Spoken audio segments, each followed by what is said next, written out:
Well, 2 weeks ago, they were sellers at the trade deadline, and now the Nashville Predators mathematically control their own playoff destiny. You wouldn't be able to tell if you watched last night's 2-1 win over the Detroit Red Wings because it was a bad game all around. We'll explain why today on the Locked On Predators podcast. You're Locked On Predators, your daily podcast on the Nashville Predators. Part of the Locked On Podcast Network, your team every day.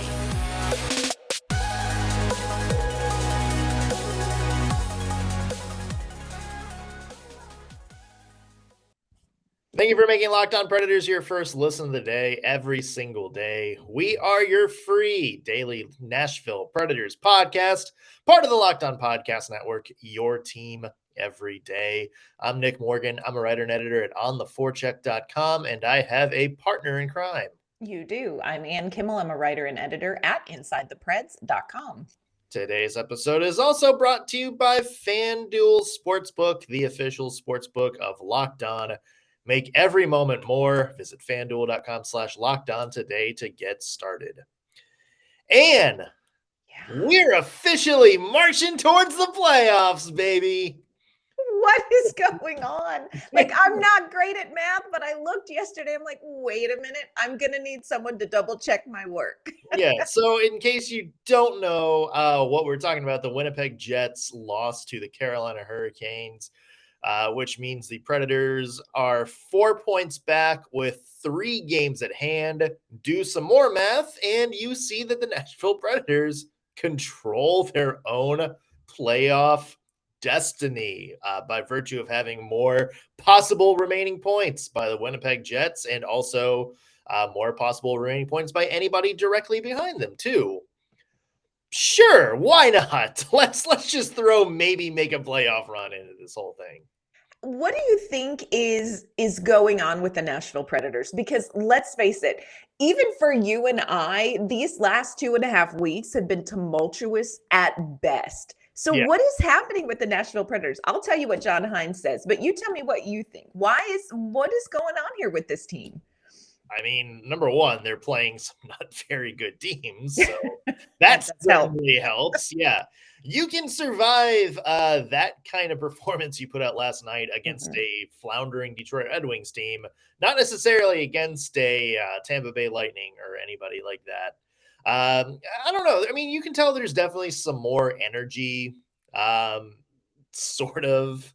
Especially when the young players are in the ice. You know, I think there was, even though there was a lot of red in the crowd last night, there was. I think Bridgestone Arena, I think, is a little bit more engaged because they want to see guys like Phil Tomasino and Luke Evangelista and Tommy Novak and Igor Afanasiev come out and score, like have big games. I think fans want to see that. Yeah, I mean, it seems like what happened at the deadline was just kind of not necessarily a spark, but maybe just a refresher, something to pump some more juice in the crowd. Yeah, there definitely was a lot of red in the crowd. I will say this, Detroit is one of those teams that their people travel. You know what I'm saying? Like, you can go anywhere in the U.S. There's also a lot of just native Detroiters in Nashville as well. Right. There's a lot of other people. And I always feel kind of bad because people are very critical about the crowd at Bridgestone Arena, especially lately about, they're taken over by these other teams. I think there are certain teams that no matter where you go geographically, you're going to find a group of fans there. I think Detroit is just one of them. I think, like you, if you grow up a Detroit fan, it doesn't matter where you go, you're going to be a Red Wings fan. It's also spring break. And also Nashville's just appealing. So when people like, hey, let's travel and go see our hockey game, they're probably not going to go to Winnipeg. They're going to come to Nashville. But yeah, there was a lot of Red Wings fans there. But I agree with you. The crowd at Bridgestone last night, just the vibe is so much more positive. I did not sit there and think we were going to hear fire poil break out among the crowd, no matter how at times rough the on-ice hockey was. Yeah, it had a pretty good vibe last night. Yeah, it also seems like there are fewer people kind of trying to will the team into a certain direction. Like, no, we can't win. Otherwise, that'll make the David Poyle think he's going to keep this team Right. together? Or Right. we can't, if we win, then we're losing ground in the Connor Bedard chase.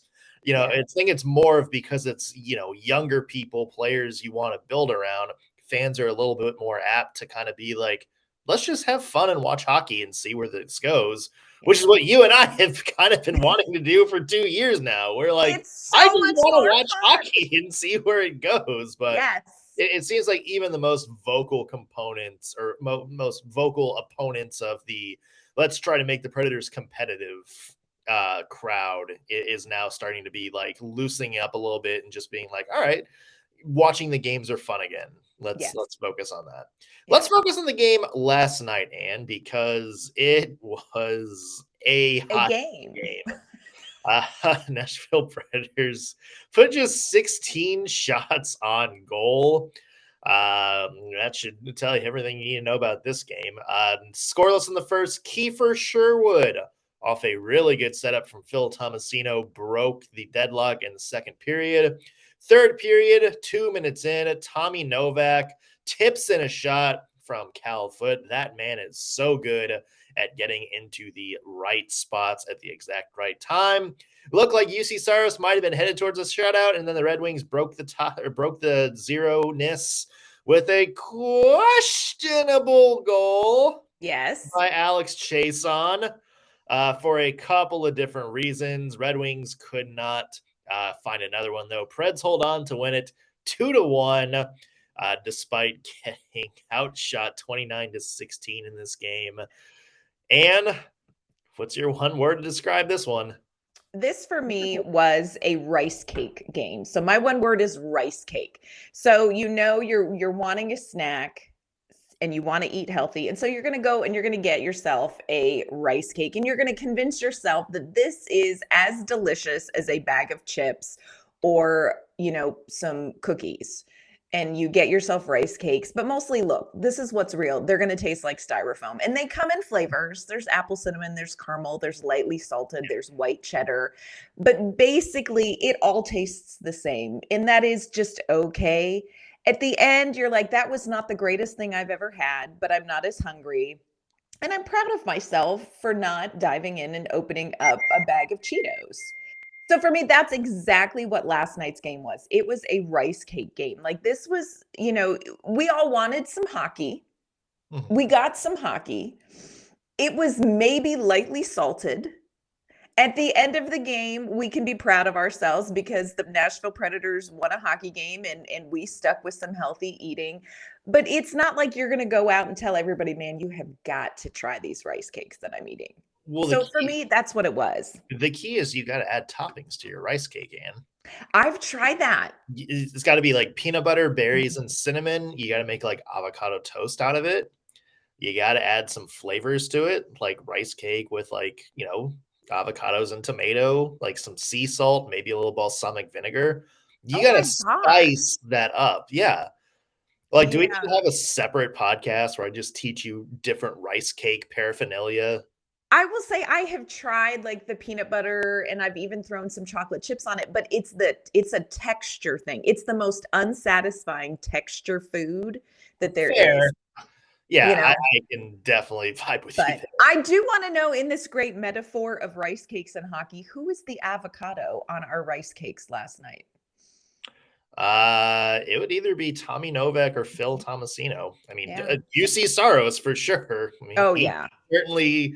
He's the chocolate chips on top of the peanut butter on top of the rice cake. Yeah, he is like the hot pudge. He's the bag of potato chips on the rice cake. He's just like a completely different entity of goodness to throw on there. The nacho cheese. 10-pound filet mignon. He's the Cool Ranch Doritos in the rice cake of hockey. Absolutely. Yeah. My one word, Anne, is dream. And do I mean that this was a dream win for the Nashville Predators in front of a big crowd? All of the young players step up. All of the veterans come. This is a dream come true. No, I mean that I fell asleep during this game and just had dreams halfway through the second and third period. Because dear God, was this a boring game. Even Yeah. even like I was talking with like some of my fellow Red Wings writers about this on the other side, and even they were like, I don't care if we come back or win or whatever. At this point, I just want this to be over. Yeah. It was a mess, an absolute mess. 31 combined giveaways in this game by both teams. 31. Preds had 18 of them. So that's not necessarily great.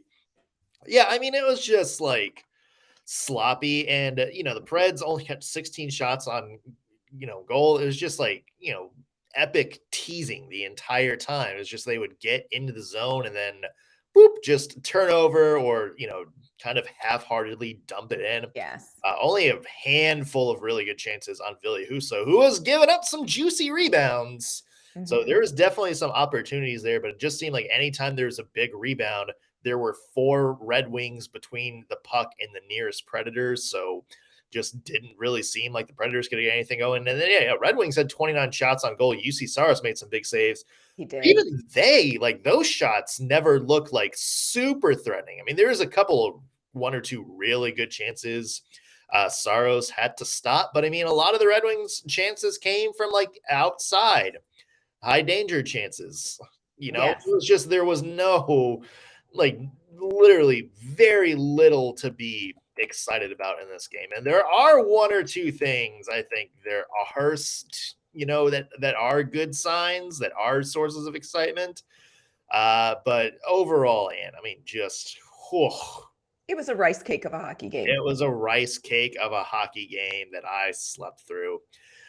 So let's find some positives in this game because you know what? There were a couple of big standouts that we will get into in just a second, plus good signs for Nashville Predators fans. But first, want to mention today's show, once again, brought to you by FanDuel Sportsbook. It's not just hockey that's going on right now. NBA is starting to march towards the playoffs, which means now is a good chance to get FanDuel on your phone, America's #1 sportsbook. That's because new customers get a no-sweat first bet up to $1,000. That's bonus bets back. If your first bet doesn't win, all you have to do is download the FanDuel Sportsbook app. Safe, secure, super easy to use, and then you can bet on everything. From the money line to point scores to player props like rebounds and assists, even to exclusive bets like the 2x3, which are 2 3-pointers scored in the first 3 minutes. Plus, FanDuel even lets you combine your bets for a chance at a bigger payout with a same-game parlay. So don't miss a chance to get your no-sweat first bet up to $1,000 in bonus bets when you go to FanDuel.com/lockedon. Again, FanDuel.com/lockedon to learn more. Make every moment more with FanDuel, official sports betting partner of the NBA. All right, Ann, I have to get some positives, right? For sure. We can't keep talking about how boring this game was. For both the sake of excitement on this podcast and for our own mental health. There you go. What's a positive that stood out to you last night? I think we would be remiss, and I also think we're going to be a little bit redundant, but we have to talk about Tommy Novak again. Yeah. It was so funny. I was telling Nick before we recorded, I was sitting next to somebody who writes for a Detroit media outlet, covers the Red Wings. And I kept hearing him kind of rustle through his papers, and he would pick up the lineup and he's like, 82, who is 82? Who is 82? Because he kept seeing Tommy Novak do some things. And look, people, we all know here in Nashville, we have seen what Tommy Novak is doing. But I think people are just kind of from other teams and across the league hearing something about some young guy in Nashville. And so it was really funny to me to hear him go, okay, wait, who is 82 again? Who is 82? Who is 82? Yeah. Because Tommy Novak was out there Tommy Novaking. Like, he is becoming a verb for the Nashville Predators. Of course, he did have that second goal for the Predators, a great tip-in. Yeah. And sometimes you look at tips, tip-in goals and you think, man, that is such great puck luck. And it's like, no, my friend, that is, if you slow that play down, that is just brilliant play by Tommy Novak. And, we talked to him a little bit after the game. And here's what I will say. These players are really tired. This road trip was rough. It was. And they had to sit through that game. And they had, there were times where they weren't on the ice and they were spectating. Exhausting, my friends. Yeah. But just what Tommy Novak is doing and how just how calmly he is doing it. He is so full of energy on the ice, but he's not having what I would call like frantic success. Is this, where his numbers are going to stay? We've talked about this high shooting percentage. Probably not. But is this a level of quality of hockey? Not necessarily results oriented, but is this a level of quality hockey that we can start to kind of expect from Tommy Novak? I think we're seeing that it may be. So for me, Tommy Novak, again, comes out of this game that didn't have a lot of great storylines as being yet again another great storyline for the Nashville Predators. Yeah, to hit on what you said, Tommy Novak shooting 20.3%.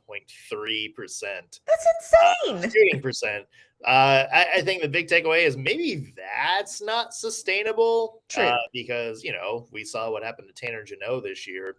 What you do look for, Anne, are the hockey skill set. The skills that even if you don't shoot 20% or you're not putting up, a point every 4 periods like he is right now, you're looking for things that translate to just good play that would generate good chances. Yeah. And that's what we see from Tommy Novak. I referenced this at the top of the show.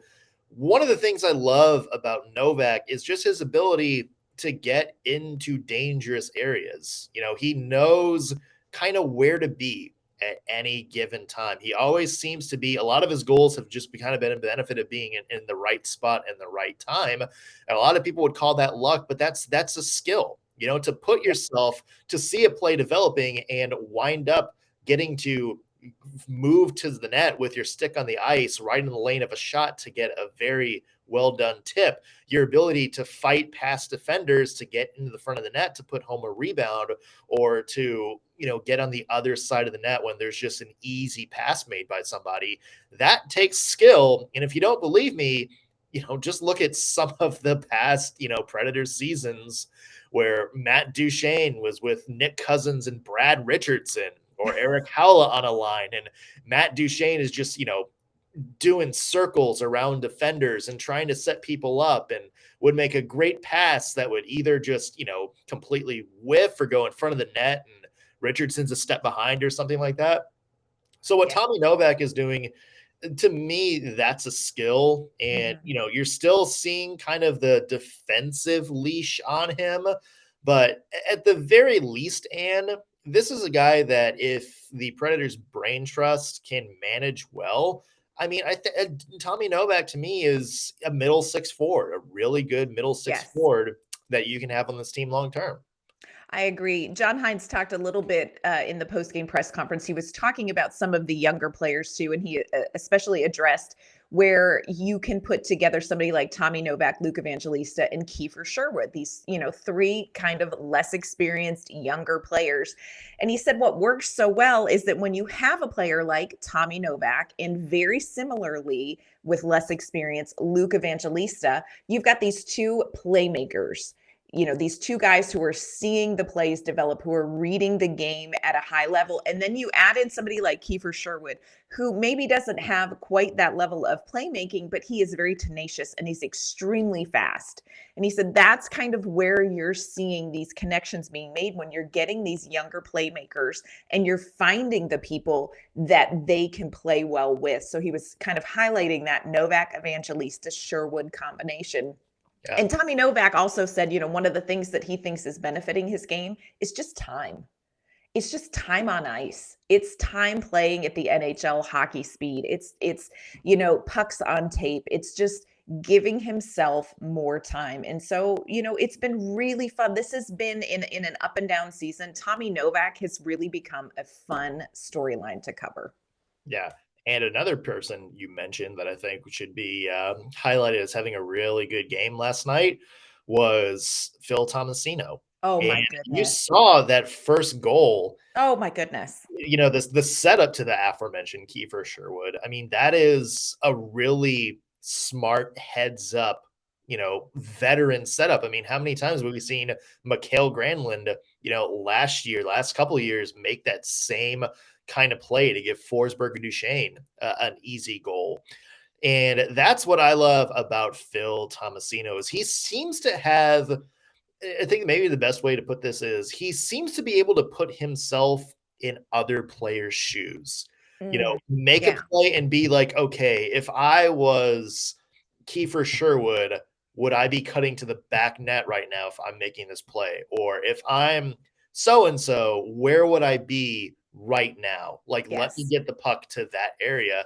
You saw him do that last year with Michael McCarron and Matt Luff and a couple other players that were on that fourth line that, Phil Tomasino was kind of stuck on last year, where he was able to elevate the games of other players because he could read what play they wanted to make, what move Yes. they wanted to make. And that is a veteran skill from a young player because even, some players that have been around for, 8-9 years in the NHL have trouble doing that.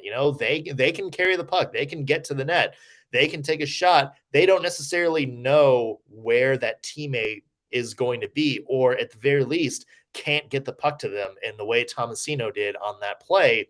That's one thing I absolutely love about Tomasino's game. Yeah. And I think that first goal was a perfect example of that. Absolutely. And in just a minute, I'm going to tell you what Kiefer Sherwood had to say about that assist. It was an amazing moment afterward. And then, Nick, I want you to put on your Red Wings hat and talk a little bit about what the takeaway is from Detroit from this game. We're going to do that. I have to. You absolutely have to. Oh, okay, fine. We're going to do that in just a second. But first, I want to let you know that this episode is brought to you by our great friends at Built Bar. Look, if you are looking to eat healthy and you, like me, are a little bit over the rice cakes, we do actually have the solution for that problem. And that is Built Bars. If you're looking for a delicious treat and you don't want all the fat and calories, you've got to try a Built Bar. If you are looking to eat healthy, this is what you want to grab because not only is it good for you, but it's going to taste great. And what makes it taste great? Look, Built Bars are covered in 100% real chocolate. They come in fantastic flavors. Churro's a favorite here, peanut butter brownie, coconut almond, if you like something a little more tropical. And I don't know how they do it, but I know that they are very successful because Built Bars have great taste and amazing macros. When you have a Built Bar, you're only getting about 130 calories, only 4 grams of sugar, but you are consuming a whopping 17 grams of protein. And the great news, you don't have to wait around for the Postal Service to deliver you your box. For years, we've talked about going to built.com, and you still can do that, but you can also go to your local Walmart or Sam's Club. That's right. Head to your nearest Walmart. Jaunt on over to the pharmacy section. You can pick up a 4-count box of cookies and cream, which is what we just ordered, double chocolate, or you can grab yourself some coconut puffs.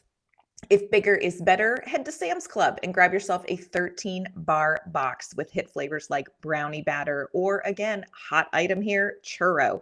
You can thank us later. And again, remember, you can always go to built.com to pick up your Built Bars. If you want healthy, you want nutritious, check them out, built.com. All right, Ann. Anything more from the Preds side? Because we haven't talked about Juuse Saros yet. Oh my goodness. So Juuse Saros, just absolutely incredible. And I will say this, Billy Huso had the Nashville Predators number in the November game. He was out, he got a shutout and he was so frustrating. Was not challenged near as much in this game. I think we probably mentioned there were only 16 shots on goal. We mentioned that. Juuse Saros had another game. The defense in front of him, keep in mind that Ryan Patrick was actually out of the lineup last night due to an upper body injury. He is day-to-day. Kevin Gravel was recalled from Milwaukee. So the defense in front of him shifted some pairings and was not at full strength. And again, still no Alexander Carrier. Juuse Saros is single-handedly going to will this team to wins. And we've seen it. It's almost like you feel like there's no point in saying it, except he just does it every time. And you don't want to get to a point where you take for granted the fact that this Vezina caliber goaltender is going to win games for this team. Yeah. Should have had the shutout. Should have had the shutout. Let's be honest. I mean, and I even say this as a guy who's like likes Alex Chase on his cheering for him. I mean, that's a kick, right? Yeah. We asked Alex Doherty asked UC post game, like, hey, you know, just from your angle, just hey, was that a kick or was it not? And you know, UC Saros just is one of the most kind, just very kind, very non-controversial persons you would ever meet. And he said, well, I did kind of look at it up on the Fang Vision, and it sort of looked like a kicking motion to me, but whatever they say. They said it wasn't, I think is how he ended that sentence. Yeah. They said it wasn't a kicking motion. So I was really surprised that goal stood. I mean, I think it was one of those things where like Alex Chason's going to make the argument he wasn't trying to kick the puck in. He was just getting to his feet because he was on the ice. But I mean, he looked at the puck and like moved his skate forward as he was getting up. And hey, even and I say this as somebody who's a big Dylan Larkin fan too, even the penalty that led to the can we talk about that? Yeah, that led to that last power play chance. That was a bit of that felt like we owe you one. Yeah, I mean that was a Dylan Larkin sell job. I mean, Dante Fabro did get him, a little bit high, but he definitely sold that a little bit too. But I digress. I think at that point the Red Wings were just trying to do whatever they could to try to get something going. So I want to ask you, just as somebody who covers the Red Wings, what did you think overall? I was trying to kind of watch Alex Chiasson because this is somebody that you had mentioned. What do you think of his time in the NHL so far? What do you think Detroit is seeing from him? Well, first off, they just needed a warm body. So that was the reason he was in. Yeah, I mean, when you sell off Tyler Bertuzzi, who's one of your prime scorers, when you sell off Jakub Vrana, who they had high hopes for, and Oscar Sundqvist, who's a really good bottom six forward. I mean, I think you just kind of need somebody who can play in the NHL. Alex Chiasson is a guy who's been around the league a very long time, has had long stints in Ottawa, Edmonton, Washington. He was playing in the minors this year, and they just kind of be like, well, he's got some NHL experience. He's somebody that can, come in. And you kind of see almost the Tommy Novak thing where he's just, of all the goals that he's scored this year for the Red Wings, all of them have kind of been the same. He's always been in the right spot. So these are 3 power play goals for him. And literally all he's doing is fighting to the front of the net to get, either an easy tip in, an easy rebound, and just kind of, be like the easy cleanup guy, which is fine, which is, exactly kind of what you need to be. Like sometimes you don't necessarily have to be the most skilled passer, skilled puck handler. Sometimes you just need the skill of getting to the right spot. And that's what I've seen from Alex Chiasson. And that's good because a lot of the other Red Wings last night that are kind of, you hope would be key players like Jake Wallman, and Mo Seider, not exactly the best games from them. And of course, the rest of the defense at this point, now that, Philip Hronek is gone, the rest of the defense is not quite up to par. Let's say that. Yeah. I would love to know what the Nashville Predators did to sort of steal this game or to thwart the Detroit Red Wings, but I'm really just not sure either team thwarted either team. Yeah. This was who could screw up less. Yes. Which is kind of funny. It feels like the Nashville Predators screwed up more, but just by virtue of had the better eraser in UC Saros than Ville Husso last night. They did. I thought it was really interesting after the game because when you go down and you talk to the players and talk to John Hines, you just kind of, after a game like that, you're like, what is the vibe going to be? What's the takeaway? Because like you said, this was not necessarily a game that you want to say, Nashville, man, if we play like that, we are going to earn our way into the playoffs. That is not what you say. But John Hines was actually really pleased for the team. I would not say that he was necessarily pleased at all by the performance, but he had a really good point and not to make excuses, but you look at what this Nashville Predators team has been through in the last 2.5 weeks with major roster turnover, change in front office leadership. You've got guys coming in and out of the locker room game day. You've got so many young players from Milwaukee that are coming up. You have lost leadership veterans to trades. And John Hines said, look, we did all of that, and we're on this 12-day, 6-game road trip across all of these time zones. And he said, look, that Anaheim game and this game were two of the hardest games we've played. It didn't have to do with the opponent. It had to do with the fatigue factor. You have all that travel, and then you add in the time change, which I forgot. They lost an hour of sleep too in between a back-to-back game. So I think John Hines really felt like, you know what, this was one of those games where everybody is exhausted. Everybody is worn out. And I asked Tommy Novak about the fatigue factor, and he just kind of was like, yeah. Everybody's tired. But they were able to get their skates on the ice and just battle. It was a battle to win that game, but they did what they needed to do. And, Nashville Predators, 2 points. Who knows what's going to happen next? Who knows, Nick? Well, they have the second hardest remaining schedule of any NHL team, which is why we're kind of only saying the playoff talk half jokingly at the moment, or at least not taking it quite serious just yet. But to your point, Ann, I think the Preds are just in a situation in which they're going to take things a day at a time. And you know what? Games like last night probably wouldn't have been acceptable 4 or 5 months ago when you're trying to build a team competing for the Stanley Cup. At this point, when 90% of your lineup is the Milwaukee Admirals at this point, or young players you're trying to build around and develop, games like last night are, I think, fine in a different context because you found a way to win a game. You found a way to win a game you probably should have lost. And that to me is something that I think we can be a little bit more celebratory about with this team as opposed to a team specifically built to be a contender in the Stanley Cup hunt. So, for me, I think that's just going to be the mindset for the Nashville Predators moving forward. Can they keep this up? I mean, who knows? I mean, they have Chicago next this coming Thursday, and then Saturday, and high noon, baby. Yeah, this is probably the what is going to happen. A very good indicator.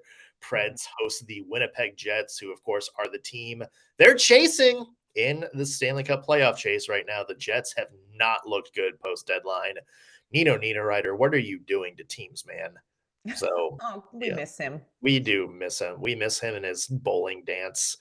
So plenty to talk about this week as the Predators chase the playoffs. After these 2 games, gets a lot harder, folks. There's a lot of top teams in the NHL on that schedule for the Nashville Predators for the rest of the year. I get choked up just thinking about it. And where can people find your work? You can find my work online at InsideThePreds.com. You can find me on Twitter at ANK_Mama on Ice. You can find me at ontheforecheck.com. Follow me on Twitter at _NSMorgan. Also be sure to follow the podcast at LO_Predators. Hit that subscribe button no matter how you're watching and or listening. That'll help you know when we have fresh stuff out for you. That's going to do it for us on today's Locked On Predators podcast. Thanks as always for making us your first listen of the day. We'll be back tomorrow. All new episode. We'll see you then.